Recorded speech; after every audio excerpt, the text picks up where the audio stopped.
in some ways, when you're talking about flipping the whole traditional notion of a classroom, students are not all working on the same thing.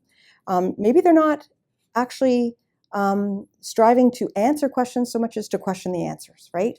They are raising more questions, and they are questioning the material that's in front of them.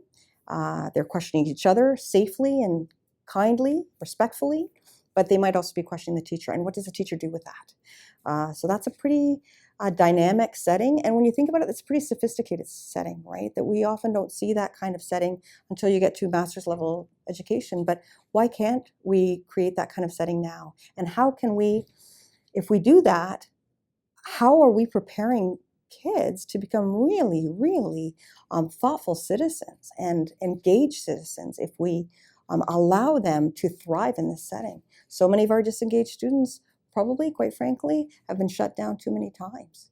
And so what if we allowed them to really question? What if we allowed them to have a position that was perhaps unconventional?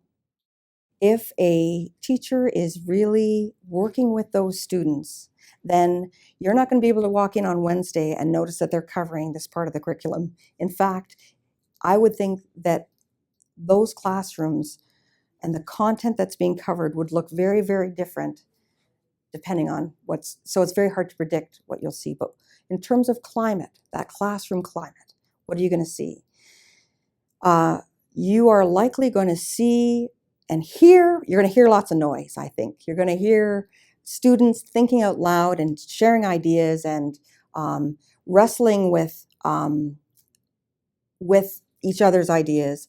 You're going to see them probably working in groups, and you're going to see them rallied around probably flip chart paper or iPads or sticky notes or models or clay or pictures. They're not necessarily going to be all directed towards the front of the room. You might have a hard time locating the teacher within the classroom because that teacher is likely bent down, engaged in the conversation, watching and listening. They're doing their own pedagogical documentation of their own to try and assess where students are in that learning and how that one specific student can be supported and moved along. And so it's a very, very different classroom than the one we're used to seeing. I would hope that what you see around the walls are